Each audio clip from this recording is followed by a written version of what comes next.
Shalom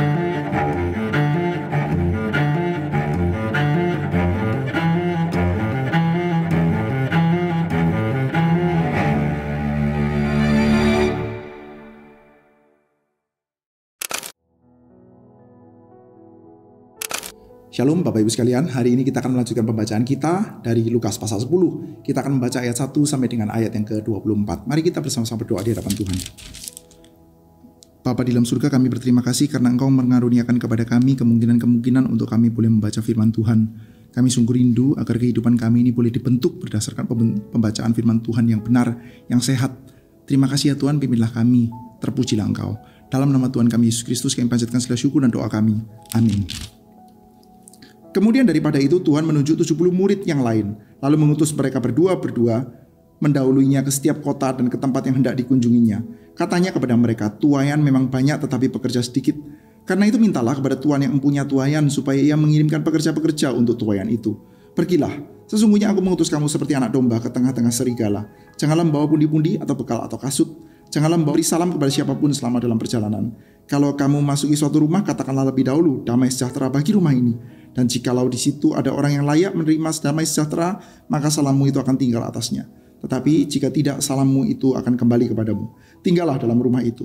Makan dan minumlah apa yang diberikan orang kepadamu, sebab seorang pekerja patut mendapat upahnya. Janganlah berpindah-pindah rumah, dan jikalau kamu masuk ke dalam sebuah kota, dan kamu diterima di situ, makanlah apa yang dihidangkan kepadamu, dan sembuhkanlah orang-orang sakit yang di situ, dan katakanlah kepada mereka, kerajaan Allah sudah dekat padamu. Tetapi jika kamu masuk ke dalam sebuah kota dan kamu tidak diterima di situ, pergilah ke jalan-jalan raya kota itu dan serukanlah, juga debu kotamu yang melekat pada kaki kami kebaskan di depanmu. Tetapi ketahuilah ini, kerajaan Allah sudah dekat. Aku berkata kepadamu, pada hari itu Sodom akan lebih ringan tanggungannya daripada kota itu. Celakalah engkau Korazim, celakalah engkau Betsaida. Karena jika di Tirus dan di Sidon terjadi mujizat-mujizat yang telah terjadi di tengah-tengah kamu, sudah lama mereka bertobat dan berkabung. Akan tetapi pada waktu penghakiman, tanggungan Tirus dan Sidon akan lebih ringan daripada tanggunganmu. Dan engkau Kapernaum, apakah engkau akan dinaikkan sampai ke langit? Tidak, engkau akan diturunkan sampai ke dunia orang mati. Barang siapa mendengarkan kamu, ia mendengarkan aku. Barang siapa menolak kamu, ia menolak aku. Dan barang siapa menolak aku, ia menolak dia yang mengutus aku. Kemudian ketujuh murid itu kembali dengan gembira dan berkata, Tuhan, juga setan-setan takluk kepada kami demi namamu. Maka kata Yesus kepada mereka, aku melihat iblis jatuh seperti kilat dari langit. Sesungguhnya aku telah memberikan kuasa kepada kamu untuk menginjak ular dan kalajengking, dan kuasa untuk menahan kekuatan musuh sehingga tidak ada yang akan membahayakan kamu. Namun demikian jangan bersukacita karena roh itu takluk kepadamu, tetapi bersukacitalah karena namamu ada terdaftar di sorga. Pada waktu itu juga bergembiralah Yesus dalam Roh Kudus dan berkata, aku bersyukur kepadamu Bapa, Tuhan langit dan bumi, karena semuanya itu engkau sembunyikan bagi orang bijak dan orang pandai, tetapi engkau nyatakan kepada orang kecil. Ya Bapa, itulah yang berkenan kepadamu. Semua telah diserahkan kepadaku oleh Bapakku, dan tidak ada seorang pun yang tahu siapakah anak selain Bapa, dan siapakah Bapa selain anak, dan orang yang kepadanya anak itu berkenan menyatakan hal itu. Sesudah itu berpalinglah Yesus kepada murid-muridnya tersendiri dan berkata, berbahagialah mata yang melihat apa yang kamu lihat, karena aku berkata kepadamu, banyak nabi dan raja ingin melihat apa yang kamu lihat, tetapi tidak melihatnya, dan ingin mendengar apa yang kamu dengar, tetapi tidak mendengarnya. Ya Bapak Ibu sekalian, kalau kita perhatikan bagian-bagian yang kita baca ini, maka kita mendapatkan satu buah kesan saudara, yaitu adanya tone, adanya nada eskatologis di dalam skala yang sangat tinggi saudara. Oleh karena itu dikatakan bahwa kamu mendahului, dan setelah itu nanti aku akan datang ke sana. Maka kamu akan mengucapkan salam, dan kalau orang-orang itu atau orang di dalam kota itu dikaruniai Tuhan kemungkinan untuk menerima salammu, maka salammu akan tinggal. Tapi kalau mereka tidak mendapatkan karunia itu, maka salammu itu akan kembali kepadamu. Kamu tidak dipanggil untuk menyatakan penghakiman atau meminta api seperti yang sebelumnya diminta oleh Yohanes dan Yakobus, tetapi kalau salam itu tidak sampai kepada mereka lalu kembali kepada kamu, maka kamu keluar dari kota itu, pergi ke dalam kota-kota yang lain. Maka ada satu buah nuansa eskatologis yang sangat kental saudara. Kita mendapati ada urgensi yang kuat saudara. Oleh karena itu yang menolak akan menerima kecaman-kecaman yang sangat keras juga saudara. Oke, kita melihat saudara pasal 10. Pasal 10 ini dibuka dengan satu buah tindakan ekstensif dari Tuhan Yesus untuk mengutus murid-murid. Kalau kita perhatikan di dalam pembukaan pasal 9, sudah pernah ada perutusan saudara kepada ke-12 rasul, saudara, kepada ke-12 murid saudara. Dan itu nuansanya agak mirip ya. Murid-murid diperlengkapi oleh Tuhan Yesus dengan kuasa, lalu disuruh untuk memberitakan Injil kerajaan Allah saudara. Dikaruniakan kuasa juga, dan mereka pulang juga dengan kesuksesan yang cukup besar saudara. Sehingga mereka pada waktu itu bisa menarik atensinya Herodes. Dan ini bukan sekedar mereka menarik atensi Herodes karena tindakan-tindakan mereka itu sangat luar biasa, tapi mereka menarik atensi Herodes Herodes karena tindakan-tindakan mereka itu echoing apa yang dilakukan oleh Yesus. Sehingga Herodes setelah mendengarkan apa yang mereka lakukan, Herodes itu kepingin untuk ketemu dengan Yesus, bukan sekedar ketemu dengan mereka, saudara. Dan saat ini, saudara, kita mendapati ya panggilan Yesus ya, perutusan Yesus kepada para murid itu sekarang diekstensikan kepada 70 murid. Kapan, saudara, itu diekstensikan? Di dalam bagian ini, dalam pasal 10. Kenapa? Ada apa sebelumnya sehingga saat ini diekstensikan, saudara? Tuhan Yesus mengatakan bahwa ini pekerjaan sangat penting, sangat urgent, dan butuh pekerja yang sangat banyak, tetapi pekerjaannya sedikit. Oleh karena itu kamu mesti minta kepada yang mempunyai tuayan supaya mengirimkan banyak orang, saudara. Dan itu terjadinya sekarang, saudara. Setelah apa, saudara? Setelah satu buah peristiwa di mana Tuhan Yesus itu menyatakan bahwa panggilan untuk mengikuti Dia adalah satu buah panggilan yang jalannya itu sempit, saudara. Ketika ada orang yang mau mengikuti Dia, Tuhan Yesus mengatakan bahwa saya kasih tahu kamu bahwa serigala itu punya liang, burung itu punya sarang, tapi anak manusia tidak punya tempat untuk meletakkan kepalanya. Tuhan Yesus seperti kayak menyempitkan areal orang yang akan mengikuti Dia. Ketika Dia mengatakan kepada orang, ikutlah aku, Dia mengatakan, saya mau menguburkan dulu Bapakku. Maka orang itu jadi gugur, sudah bisa dikatakan bahwa biarkan orang mati menguburkan orang mati. Yang seperti ini tidak layak, sudah. Lalu ada lagi yang mau mengatakan bahwa saya mau mengikut kamu, tapi izinkan saya untuk berpamitan dulu. Pamitan saja, sudah. Untuk berpamitan kepada orang tua, pamitan saja. Maka Tuhan Yesus katakan bahwa kamu menoleh ke belakang itu tidak layak untuk mengikut aku, sudah. Panggilannya itu seperti kayak dipersempit.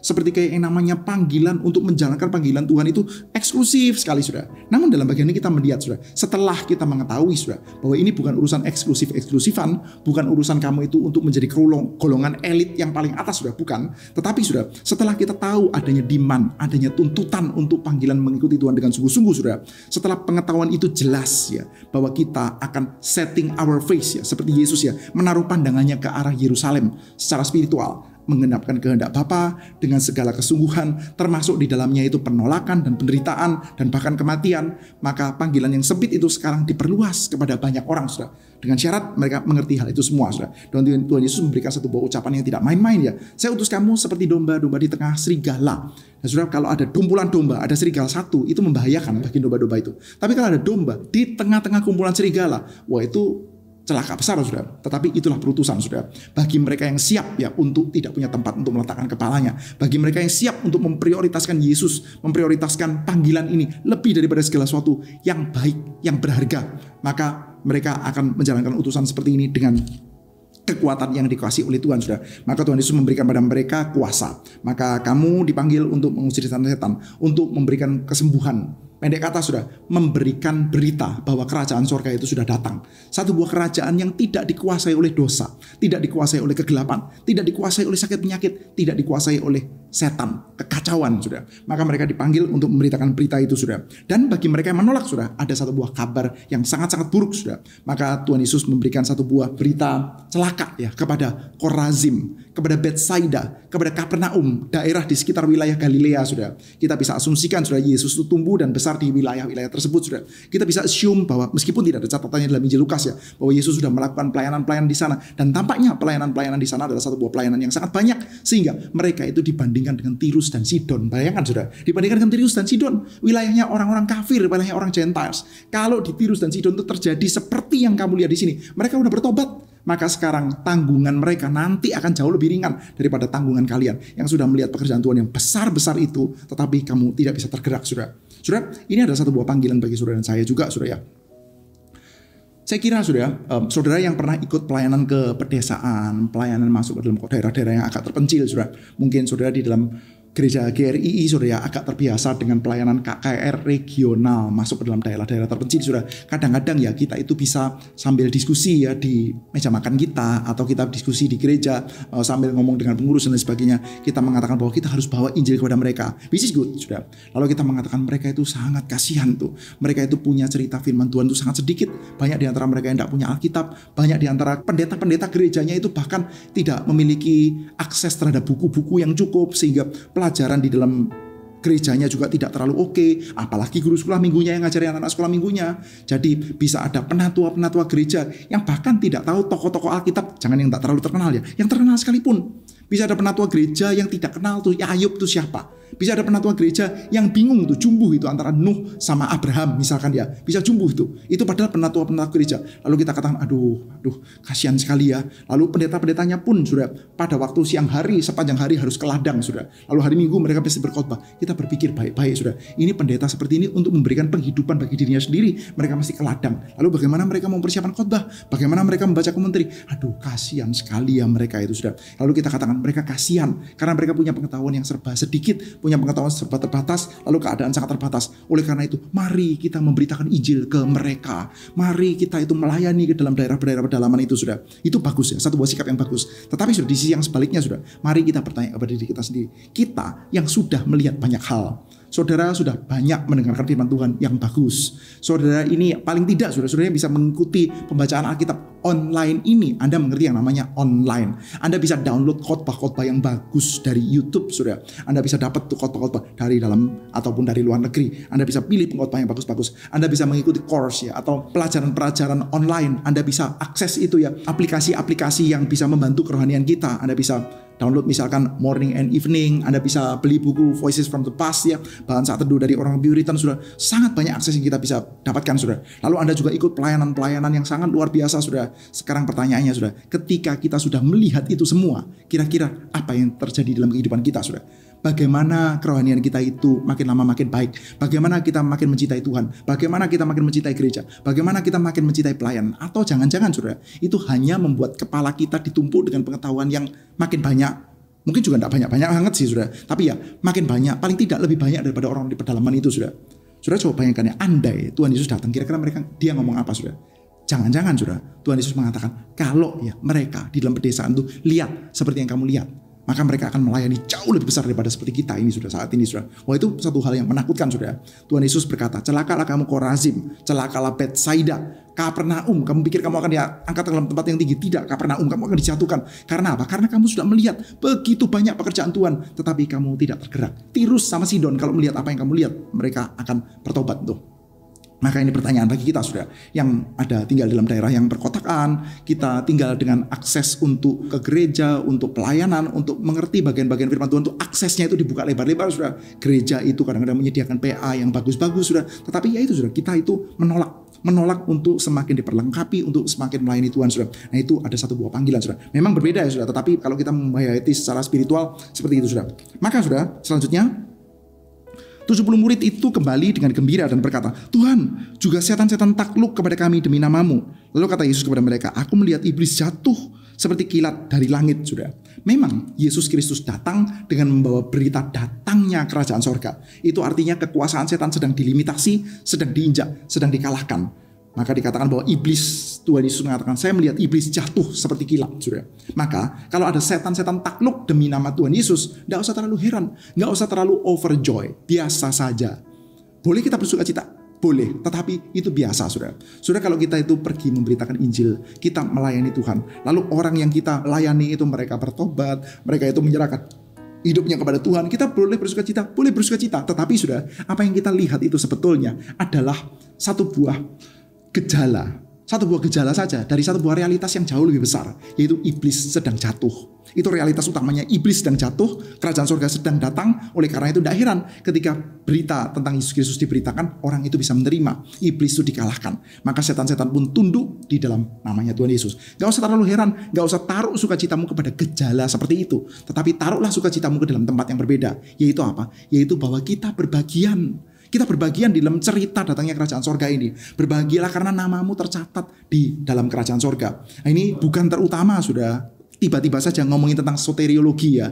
Nah, kita akan percaya pada Tuhan Yesus. Oleh karena itu kita suatu hari nanti akan diselamatkan. Kita percaya itu. Saya percaya itu dan Anda juga percaya itu sudah. Tetapi saya kira bagian ini tidak tahu-tahu belok saja ke dalam urusan soteriologi sudah. Tetapi bagian ini sedang ingin mengatakan bahwa kita sedang berbagian di dalam satu buah cerita. Bahwa datangnya kerajaan sorga yang mengalahkan kuasa setan itu kita berbagian di dalamnya sudah. Kita berbagian di dalam cerita itu. Oleh karena itu kita dipanggil untuk bersuka cita. Bukan sekedar karena ketika saya ada di dalam mission field, saya ada di dalam ladang pelayanan, setan tunduk kepada saya. Puji Tuhan, kayaknya keren juga ya. Bukan di sananya, tetapi bahwa kita berbagian di dalam cerita yang besar itu. Cerita tentang datangnya kerajaan sorga yang mengalahkan kuasa setan. Yang dikatakan oleh Tuhan Yesus ya. Oh, nabi-nabi kepengen lihat itu. Tuhan Yesus mengatakan, ketahuilah Banyak nabi dan raja ingin melihat apa yang kamu lihat tetapi tidak melihatnya, dan ingin mendengar apa yang kamu dengar tetapi tidak mendengarnya.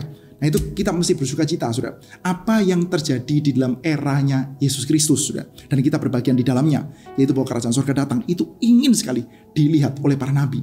Saudara bisa membayangkan ya bahwa mata kita ini adalah mata yang lebih blessed, saudara, lebih terberkati daripada matanya Yesaya, Yeremia, Yeskiel, Daniel, saudara. Saudara bisa membayangkan ya, orang yang saleh seperti Daniel. Dicatat, saudara, orang saleh seperti Daniel. Saya sendiri cukup percaya, saudara, dengan teori yang mengatakan bahwa Daniel adalah satu-satunya tokoh di dalam perjanjian lama yang tidak pernah dicatat dosanya. Bukan berarti dia tidak berdosa ya, tapi tidak pernah dicatat kelemahannya atau dosanya, saudara. Kalau saudara bandingkan dengan Yusuf misalkan, Yusuf tuh saya kira dicatat tuh kelemahannya, dicatat dosanya, meskipun tidak langsung secara terang-terangan, saudara. Yusuf itu adalah seorang pemimpi, dia bermimpi untuk menjadi besar gitu, saudara ya. Lalu kita mendapati Yusuf itu ya memakai jubah maha indah, saudara, dari tempatnya dia di Lembah Hebron, saudara, sampai pergi cari kakak-kakaknya itu ya di Dotan, saudara. Itu perjalanan lebih dari 50 mil, saudara. Dia pakai jubah maha indah. Ngapain itu? Kalau dia tidak ingin ngebully kakak-kakaknya, saudara. Nah, kita mendapati ya satu-satunya tokoh ya di dalam perjanjian lama kita tidak mendapatkan catatan tentang kelemahannya, itu Daniel, saudara. Ketika dia itu diangkut dalam pembuangan, saudara, dalam deportasi yang sangat awal ya, pembuangan, sampai dia itu usia senja, usia tua sekali, saudara. Ketika 70 tahun sudah hampir lewat, sudah 70 tahun di dalam masa pembuangan, dia terus setia di hadapan Tuhan, saudara. Dan dalam keadaan seperti itu, saudara, kita mendapati ya, bayangkan tuh, kalau orang seperti Daniel itu masih menanti-nantikan Yerusalem. Sebelum dia dimasukkan ke dalam gua singa itu, saudara. Sebelum dia dimasukkan dalam gua singa itu kan dia kedapatan, saudara. Dilihat ya, berdoa menghadap Yerusalem. Yerusalem itu puing-puing, saudara. Dia mengharapkan sekali Yerusalem. Matanya dia terus menghadap kepada Yerusalem. Dia berdoa dengan wajahnya kiblatnya ke Yerusalem, saudara. Tapi Yerusalemnya puing-puing, saudara. Sementara kita saat ini, saudara, mata yang diberikan oleh Tuhan kepada kita, ini adalah mata yang melihat Yerusalem yang baru itu. Yerusalem yang tidak dibuat oleh tangan manusia, tapi bikinan tangan Allah itu, yaitu Yesus Kristus sendiri, saudara. Maka pemandangan mata kita, saudara, itu sebetulnya sedang melihat satu hal yang sangat-sangat luar biasa. Oleh karena itu kalau kita mau bersuka cita, kita bersuka cita karena kita berbagian dalam cerita ini, saudara. Dan itu pula yang menjadi satu buah alasan bagi Tuhan Yesus untuk mengucapkan syukur. Dia mengatakan, Tuhan, saya bersyukur karena engkau membukakan bagi orang-orang kecil ini, bagi murid-murid Yesus, orang-orang kecil ini, bukan orang terpandang, tapi engkau menutupnya bagi orang-orang yang merasa diri penuh dengan kebijaksanaan, punya posisi, rasa ada di dalam pole position untuk mendapatkan anugerah Tuhan yang paling besar, sudah. Orang-orang Farisi mungkin, ahli Taurat mungkin, para imam mungkin, para raja mungkin, yang berada di dalam pole position untuk mendapatkan berkat-berkat Tuhan yang paling besar, sudah. Tetapi Tuhan mengatakan bahwa, lihat ya, kerajaan itu sedang dibalik, sudah. Nah, kita melihat ya, sesungguhnya aku memberikan kuasa kepada kamu untuk menginjak ular, kalajengking, kuasa untuk menahan kekuatan musuh sehingga tidak akan ada yang membahayakan kamu. Dia mengatakan ini, saudara, semua telah diserahkan kepadaku oleh Bapakku, tidak ada seorang pun yang tahu siapakah anak selain Bapa, siapa Bapa selain anak, dan orang yang kepadanya anak itu akan berkenan menyatakan hal ini. Tuhan Yesus pendek kata mengatakan, saudara, bahwa kamu menyaksikan the real deal. Kamu menyaksikan the real deal. Orang-orang kecil ini sedang menyaksikan the real deal. Raja-raja melihat apa yang kelihatannya tidak bisa disaksikan oleh orang kecil. Lalu orang-orang besar, imam kepala, mereka itu punya secret room league-nya mereka sendiri, punya liganya mereka sendiri itu. Areal percakapan teologisnya mereka, perdebatan-perdebatan teologisnya mereka, lalu cara mereka untuk mengikuti Taurat dan sebagainya, mereka itu punya liganya mereka sendiri yang tidak tersentuh oleh orang-orang bawah itu. Tetapi Tuhan Yesus mengatakan bahwa kalian sudah melihat the real deal. Saya sudah melihat setan itu jatuh, kerajaan surga datang, dan kamu ini akan diperlengkapi untuk kami melakukan pekerjaan-pekerjaan Tuhan. Kamu tidak akan dikalahkan oleh kuasa setan, dan yang paling utama adalah kamu menyaksikan Bapa di dalam anak, dan kamu menyaksikan anak yang menyatakan Bapa. Gak ada Bapa yang lain selain yang dinyatakan oleh anak, dan gak ada anak yang lain selain yang dikaruniakan oleh Bapa. Maka this is the real deal, saudara, yaitu semua telah diserahkan kepadaku oleh Bapakku, tidak ada seorang pun yang tahu siapa anak selain Bapa, dan siapakah Bapa selain anak, dan orang yang kepadanya anak itu sudah menyatakan hal itu, sudah. Maka apa yang kepingin dinantikan, apa yang dilihat oleh para nabi, para raja, para pembesar sudah dalam perjanjian lama, saat ini sudah disaksikan di dalam hal yang sangat penuh, sudah, di dalam diri para murid. Oleh karena itu kita dipanggil untuk bersuka cita, sudah. Saudara sekalian, saudara dan saya pernah berbagian di dalam pelayanan? Mungkin pernah. Pernah berbagian di dalam success story pelayanan-pelayanan tertentu? Mungkin pernah, sudah. Namun hal yang paling menyukakan kita, sudah, adalah bahwa kita berbagian di dalam cerita ini, sudah. Dan saat ini kita mengenal the real deal, sudah, yaitu Allah Bapa yang ingin diketahui oleh para nabi, orang-orang besar di dalam Perjanjian Lama, saudara. Sekarang kita mengetahui.